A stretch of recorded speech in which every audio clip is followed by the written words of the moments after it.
Welcome to the Military OneSource podcast. Military OneSource is an official program of the Defense Department with tools, information, and resources to help families navigate all aspects of military life. For more information, visit MilitaryOneSource.mil. Welcome to the podcast. I'm Bruce Moody.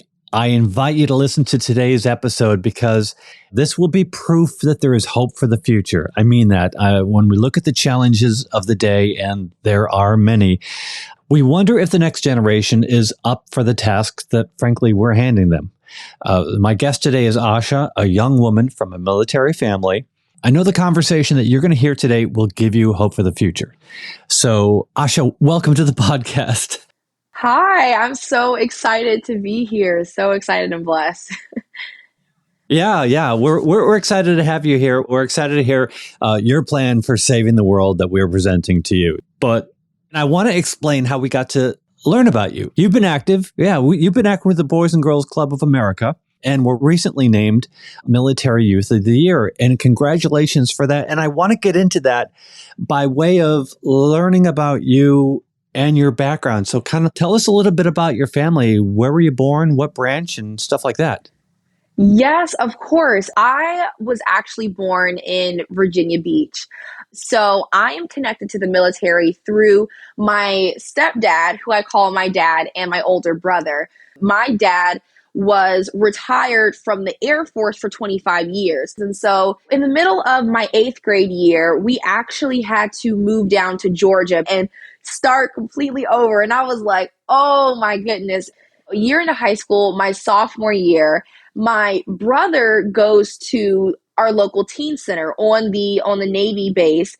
And so I remember he just came home and he was just raving about it. And I remembered how excited he was. And I was like, wow, this must be a really cool place. And so I remembered then a couple months later, my mom was like, you know what, Ahsha, I want you to go to the teen center. So I went in there and I remember there was one girl. And so she sits down and she talks to me about Boys and Girls Club of America. And oh my gosh, even thinking about it now, I just smile because I remember how much my face lit up when I heard about all of the amazing opportunities. And so it was an immediate just warmth and love that I will just never forget. And I felt seen. So my question, as you started to discover the Boys and Girls Club of America for what it was and what it had to offer, what were your goals and your ideas beforehand? And how did looking at this rocket ship of an organization change things? Did you end up with new goals or maybe goals on a different scale? So when I was introduced to BGCA, my goal, I was looking for opportunities for public speaking because I knew that's what I loved. And it's what I wanted to pursue, but I didn't have a blueprint or a map of how to pursue that. So I remembered first thing I ever did with BGCA was a talent competition. And so I remembered I said my speech. And so I remember Miss Maria was like, oh, Ahsha, read these comments. And I remember seeing all the advisors freaking out, this girl is what in the world? How does she feel? This is so amazing. Yes, girl, all this different stuff. And I was like, oh my goodness.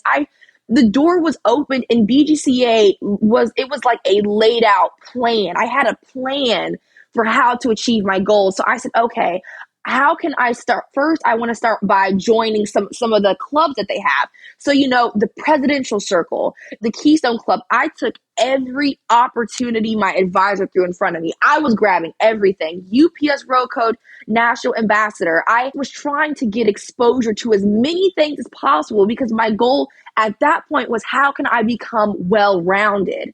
How can I diversify myself and have different things to talk about? And so when I am writing my speeches, I'm writing from different perspectives and different experiences that I've had. And so that became my goal, was how can I become more of a well-rounded person?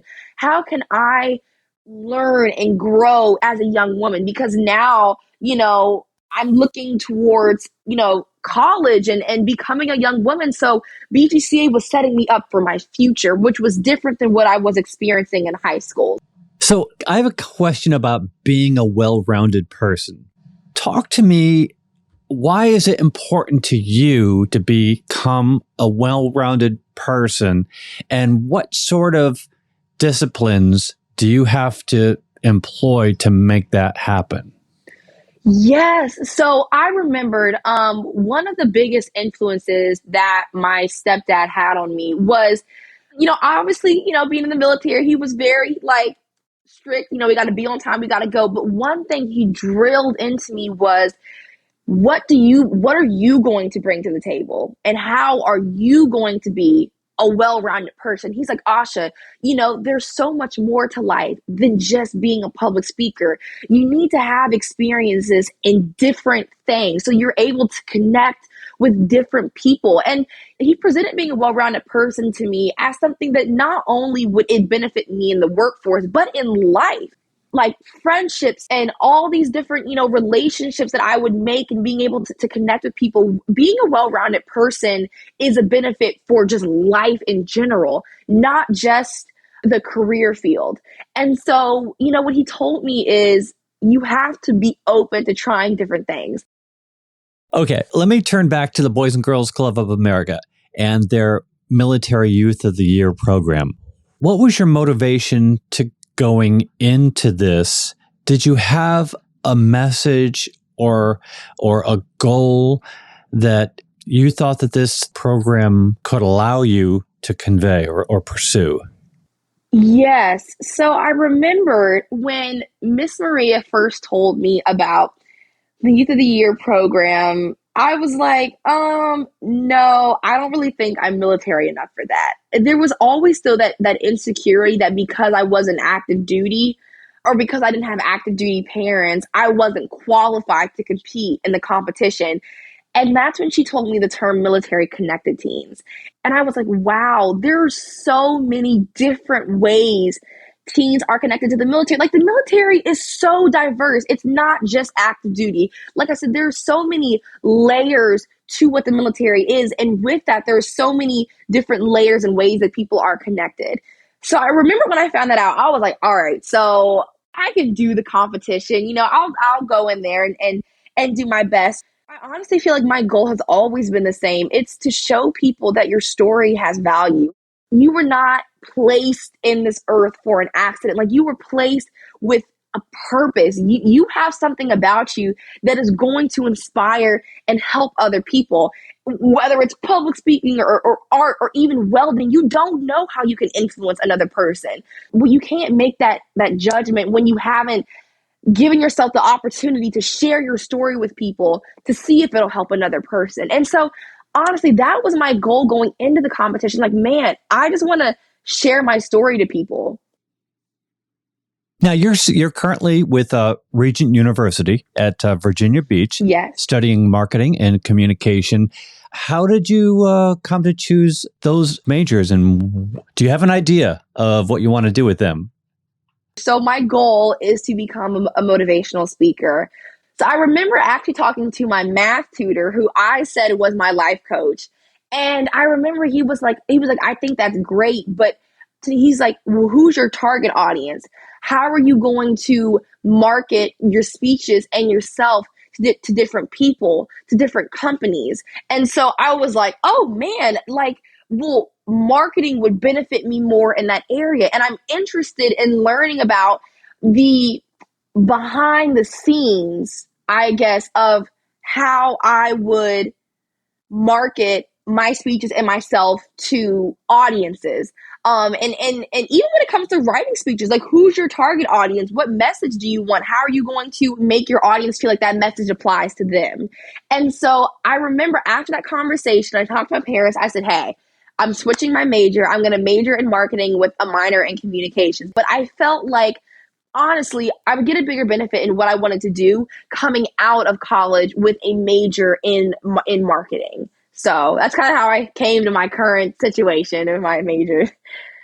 Well, we look forward to tracking all the things that you do this year and off into your future. Any final words before we depart?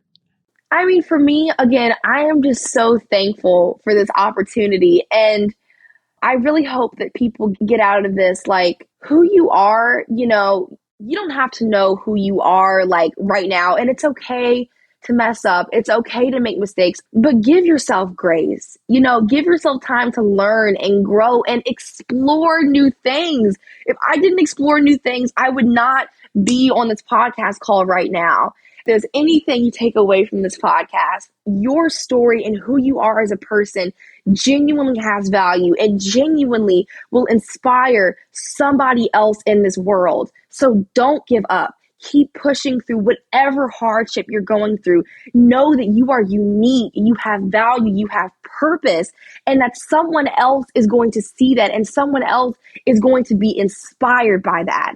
We're thrilled to get to know you. Thank you so much.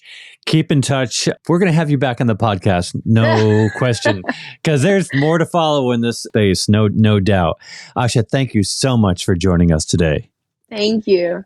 And I want to remind everybody that Military OneSource is an official resource of the Defense Department. We are a website, we're a call center, we're all over social media, and we are now a podcast. So go ahead and subscribe, because we cover a whole range of topics to help military families navigate military life. I'm Bruce Moody. Thank you so much for listening. Bye-bye.